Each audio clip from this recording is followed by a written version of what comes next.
What's up YouTube? Jeff back again from High on Android, DopeTechDaily.com. And I'm trying to do a few more vlogs or discussion type videos. So today I'm recording this one on the Galaxy Note 5 front facing camera. I just got a new smartphone tripod. I wanted to try it out.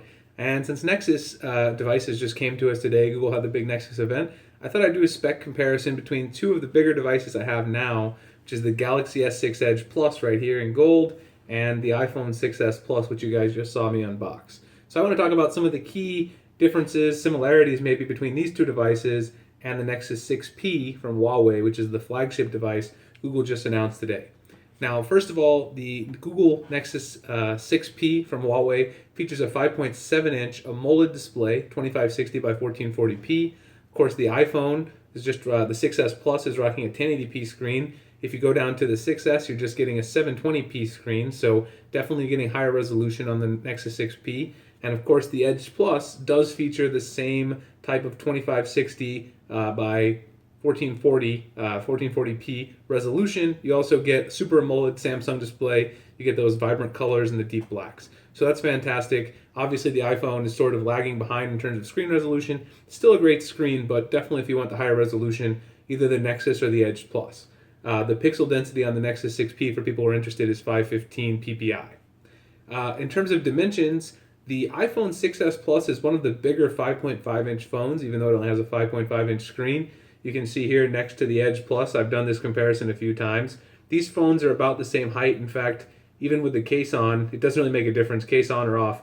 The iPhone 6s Plus is a bit taller than the Edge Plus. So even though the Nexus 6P is a rather large phone, it's a 6.27 inches by 3.06 by 0.28 thick, it's going to be probably not too much bigger than the iPhone 6s Plus or the Edge Plus. So the Edge Plus actually has the same size screen as the Google Nexus 6P, so the screen real estate will be there. But the iPhone 6s Plus is a really, really big phone for only having 5.5 inches.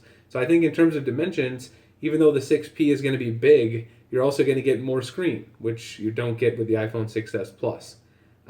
It does weigh a little bit. The Nexus 6P is weighing at 178 grams. Now the iPhone is also quite heavy. It got heavier this year from last year.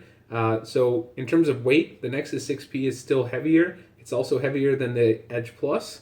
So in the end, if you want to get a lighter phone, the Edge Plus is actually a pretty light phone without the case on. The iPhone is actually substantially heavier than last year, in my opinion. I've thrown a case on here and also a tempered glass screen protector. I've got a review of that coming up, and that's made this quite a bit heavier overall. The next thing, what other things do we have? What are the operating systems, of course? The Edge Plus is running Android Lollipop. The iPhone is running iOS 9.0.1, I think is the update I recently got on here. And of course, we're going to have Android 6.0 running on the Nexus 6P out of the box. So of course, in terms of operating system, that's very that's really user preference based. But of course, if you're an Android guy like me, you're going to enjoy the latest Android running on the Nexus Marshmallow. The next thing, all of these phones have fingerprint readers. So the 6 Plus and the Edge Plus, they have them in similar places. You've got them right here on the home button. And they're both super responsive. I showed this in a video as well. The iPhone 6s Plus has gotten a much better, faster fingerprint scanner. You can see how quickly it goes directly into the phone. Almost as soon as you touch it, it takes you directly in there. So that's one of the new features on the 6s Plus I've liked the most, is the improved speed and accuracy. Now, the Edge Plus also has a good fingerprint scanner, but this one is not quite as accurate. You can see it's fast, but this one's probably a little less accurate than the one on the iPhone, at least in my experience. So both of these have them in the same spot. Now the Nexus 6P is going to differ from that in that the fingerprint scanner is going to be right here on the back where you rest your finger, sort of right here below where the camera module would sit on the Edge Plus. You're going to just be able to put your finger there and then be able to open the phone. And I think that's a great feature. It's going to make things a lot more interesting. It should make things a lot easier to open up the phone and use it. You don't have to go here. I mean, for me, I don't mind putting in the home button, but I think it's more natural to hold it from the back. Next, of course, people are always interested in the camera. In my opinion, the Edge Plus, along with the Galaxy Note 5, which I'm shooting on right now, the Galaxy Note 5 and the Edge Plus, they have the best smartphone cameras out today. So, in my opinion, those are the best you can do. But the iPhone also has a great camera. It's got a new 12.3 megapixel camera, also can shoot 4K video, which is really nice, pretty crisp. I do think the low light performance may have suffered a bit from last year, which is a bit annoying. But what are you going to do? At the end of the day, the camera on here is still quite good. I still got more testing to do before I do a full review. So I don't want to say the camera's gotten worse. Please, Apple fans, do not comment saying I'm trying to slander Apple. I'm just saying, to me, the quality seems a bit darker than last year on my 6 Plus.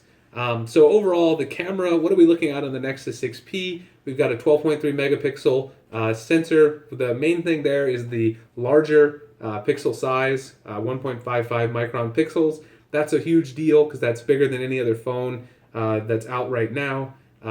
The one thing that's missing from the Nexus 6P that both of these phones have is optical image stabilization. So you're missing optical image stabilization, which is a bit annoying, of course. You want to have that extra bit of shake. If you're shaking your phone, you want to have optical image stabilization to catch any of those problems that you might have and sort of stabilize your shot on the hardware side, despite what you're doing with the software. So having that added, Google may have missed an opportunity, but it also keeps the price down.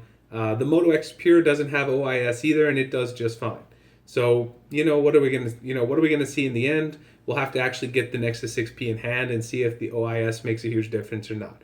I'm hoping it doesn't, and obviously the larger pixel size should certainly hopefully make up for that in low light performance. And we'll see what Google has done with the software. I mean, that's what really matters. The processor, here we have the Apple A9 chip. It's much faster than last year's 6 Plus, in my opinion. That's one of the huge upgrades, I think, on the 6S, 6S Plus. Here, of course, we have Samsung Exynos processor inside.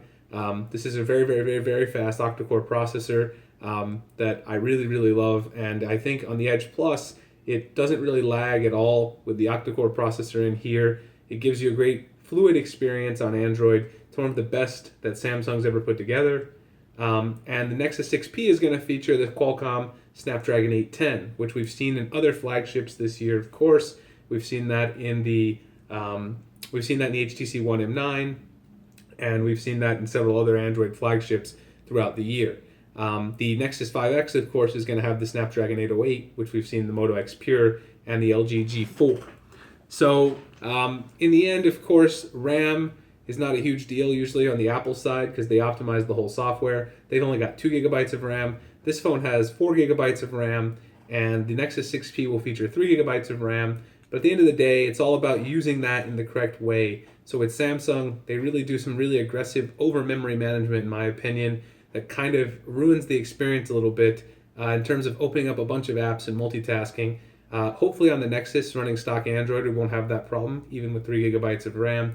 And Apple's phone this year has actually been more laggy than I've seen in previous years. Before I got the 9.0.1 update, I had quite a bit of lag with this phone, which is incredibly, incredibly annoying. Expandable storage, there is none on either of these phones. You have to pay for whatever storage variant you want, and on this, you can't even upgrade really for most carriers. It's 32 gigabytes or nothing. The iPhone, of course, goes all the way up to 128. This is the 64 gigabyte variant. And the Nexus 6P will also go up, 32, 64, 128 gigabyte. There's no wireless charging on the Nexus 6P. There's also none on the iPhone. The Galaxy S6 Edge Plus, of course, has wireless charging. So that's a big feature. And of course, if that's important to you, that's one possible deciding factor. The Edge Plus also has fast charge. It has regular micro USB though. The Nexus 6P will feature a USB-C connector, which will also have fast charging. The iPhone, of course, has the Lightning port here, which doesn't really give you the fast charge with the USB connectivity.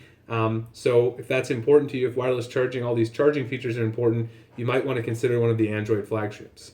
The last thing, of course, is the battery. The battery on the iPhone is not quite as big as comparable Android flagships, but the iPhone battery is actually incredibly good. In my testing so far, that's one of the main pros of this phone.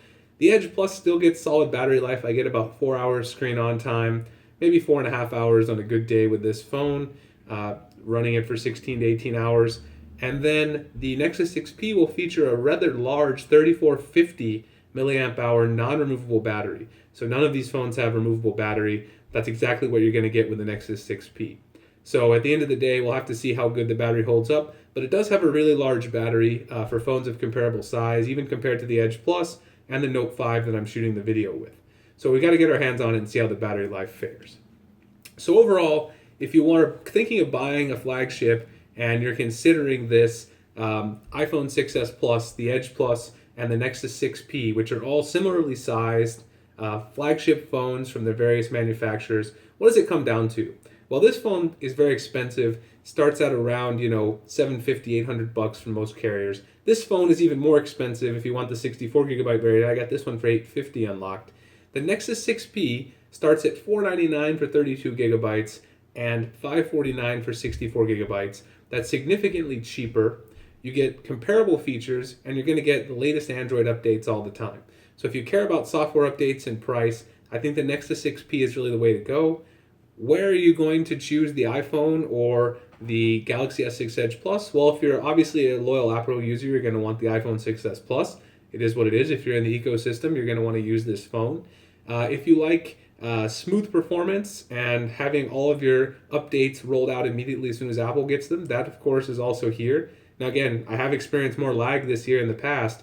Apple is normally the smooth performance king, so we're going to have to see if they roll out more software updates to improve that. I'm going to hold off on saying that this is the smoothest phone out there right now. If you want the best camera in the business right now, the Edge Plus, you really can't go wrong. And also, I think this phone just has the wow factor with the dual edges. They might not serve a real utility, like they might not have a main huge purpose for getting things done, but they really look cool and they catch people's eye. So if you want that wow factor, you want the best camera. Now obviously, I still need to compare the Nexus 6P's camera, but this camera is amazing. So unless the Nexus 6P does something really, really mind-blowing, this camera, I'm betting, is going to one-up the Nexus 6P camera. We'll see. I could be wrong. And I've already done a comparison, which you'll see in my full review of these two phones. This phone, the iPhone 6s Plus, is not as good as the Edge Plus in terms of camera. In low light, in good light, pretty much in any lighting situation, the Edge Plus is the best. So if you care about price, you need stock Android, you want updates, get the 6P. If you love Apple and you want updates every single time Apple pushes one, and you're already a part of the ecosystem, and of course you want a great build, I'm not saying this phone doesn't have a great build, and great battery life, go with the 6s Plus. If you don't mind paying for it, hefty price tag, but you get the wow factor, you get the amazing camera, and you get a beast performance from the octa-core processor. All right, guys, well, this has been my comparison of the 6s Plus and the Samsung Edge Plus with the specs of the Nexus 6P, which have been announced today. Hope you guys enjoyed the quick discussion. Please leave a like below if you did. Subscribe to the channel if you haven't already. You can find my social media links in the description to Google Plus and Twitter if you guys want to follow me. I appreciate you guys checking it out. Check out news.highandandroid.com, Dope Tech Daily, for more giveaways and more great Android news. And I will see you guys in the next video. Thanks a lot for watching.